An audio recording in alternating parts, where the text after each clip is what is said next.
My biggest learning in the past year as a founder, I think has been I suffer from and I think a lot of men, women both suffer from the coup syndrome, which is the center of the universe. You believe the weight of the universe is on your shoulders and everything will fall apart. And I do believe that women suffer from this a little more just because of social conditioning.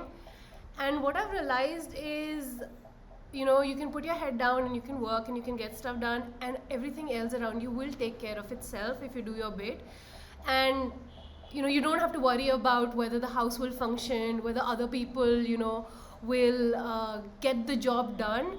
If I guess there are a few key things that you need to do, and then things will happen. Put your head down, get your work done, and things can take care of themselves. You don't have to micromanage everything, or you don't have to be central to things working out. So I think for me that's been a big learning, and it's been a big weight off my shoulders in ways, and it's allowed me to do my work better.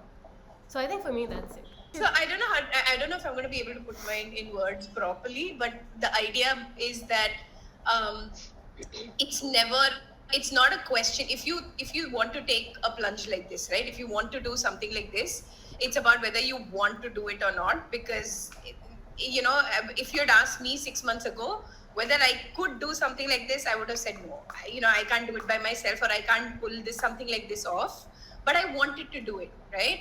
And down this road, cut to the next 6, 8, 9 months, I feel like I can, right? So the can will happen. Don't worry about whether you can or not. That you will and you can.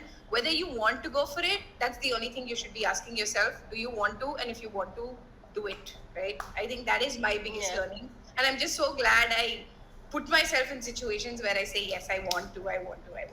So nice. I think that's one for me. So true. Well, everybody faces this imposter syndrome, and I never built an app from scratch, ever, right? Exactly. This was the first time, and I had that humongous weight on my shoulders and an imposter syndrome feeling throughout the first few months, where I'm like, what am I doing here? We are designing an app, and I've actually zero experience in it. I am a designer. I don't have an experience, and then here we are, and I've learned new things, and I think that's the best thing of being a founder, that you have to learn so many new things on the fly, on the job. Everybody does that, but this is like steroids. Yes. This is like totally on steroids, so this is what I've learned, that I when I put my head down and I have when I wanted to do something and I wanted to learn something, I can do it, and that imposter syndrome is now not there anymore. So that's good. Exactly. And I know I can now. It's not about learning now. It's about making sure it gets better and better and better. So that's what it is. Do you guys also feel helps, right, with the confidence? I think that thing that, like you said, you can. It's amazing. But yeah, go ahead, Tapsi. Do you also feel like a lot of the fluff around you, a lot of the noise around you falls away because you suddenly realize what is important to you? Like, when you, I feel like when you have a lot of time, what being a founder also does is you suddenly need to kind of hone in and say, I will give my time to things that are only important to me. And suddenly you're not doing stuff which is just fillers, right? They're just fillers in life. So I think you become a lot more attuned to what is crucial to you, right? What are the people who are important to you, the work that is important to you. I found that for myself as well.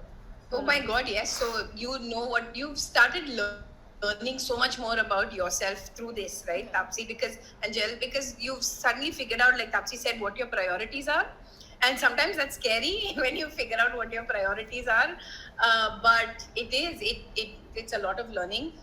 One thing though, right, at the risk of glorifying this whole process, I actually do want to ask, what are the hard parts, right? What are the challenges? What has made you put your heads in your hand and go like, what? But yeah, what are the challenges? Main challenge for me is to not having enough time to spend with my daughter. So yeah. That's my main challenge. I think that's a big one, right? The fact that, like Tapsi said, you have to compromise, right? At some point, you can't do it all. How much ever you want to, there is limited capacity and bandwidth that you have, and there are some compromises you do make, and that part is very, very triggering. Yeah, and hard. So that part be ready for. I think that is my biggest challenge also, the compromise. Although I have no problem handing over the kitchen to my husband, like today. Yeah.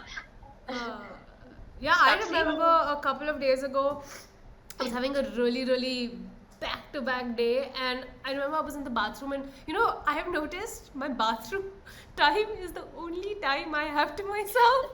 But I was in the bathroom, and I remember writing him a message and going I'm so sorry, I just don't have time anymore, right, for anything. And he wrote back and he's like, we've got this, right, don't worry about it, right? But those are the things, right? And I think it's true across the board for everybody, where time becomes a really, really scarce resource, right? Yeah. You could do with another 24 hours in the day to get all the stuff done. Yeah, I don't know. Is it possible to add more hours to the day? Because when you're there, it's 1 o'clock, 2 o'clock in the morning. And everybody works quite hard nowadays, with the working from home. But there you are, and you don't even know that that time has gone by, and you're not cribbing about it because you are going to be cribbing to yourself. But also I feel like there's flow. Do you I guys? think that's the big one, yeah. You're cribbing, you can't complain to anyone. You complain with yourself. I'm doing it for myself, right? So Exactly. I think that's a big one. Yeah. And my days, yesterday also was one of those, I can't do this. I can't do this anymore. So there's a lot of I can't do this. What am I doing moments, right? Even though we talked about having confidence, we talked about it becoming better, it doesn't mean that it precludes some of these. Absolutely. But I think what we all need to learn is just, I'm sure there are ways in which we can plan our lives much better so that we can organize work and family time, which I think is now the learning process that we need to start doing, right? So I'm sure we'll get there where we can do that. I don't think it's so difficult. Millions of people do that. Yeah. 2022 is about finding balance. Balance. That is something that we all agree on, my goodness. Oh no, I do, absolutely. But I do enjoy, like I was saying, I feel like I've found flow, right? You can be doing this the entire day, and it'll be 9 o'clock, and you'll be like, oh my god, I've been doing this all day, right? And the day is gone, and it's not like, oh my god, can I go home? Is it Friday already? There is no such thing anymore, right? Yeah. Right. But Friday, Saturday, Sunday, doesn't matter. Yeah, doesn't matter. Yeah. But a secret, I do keep one day a little lighter. So me too. I think everybody. I do keep one day lighter, and so I can do other things. Sanity. Otherwise, we will start craving crazier than we already are. Yeah. 100%. And of course, I do try and find my time to exercise. So that is something different. We cannot. Working on it. Haven't been very good at that.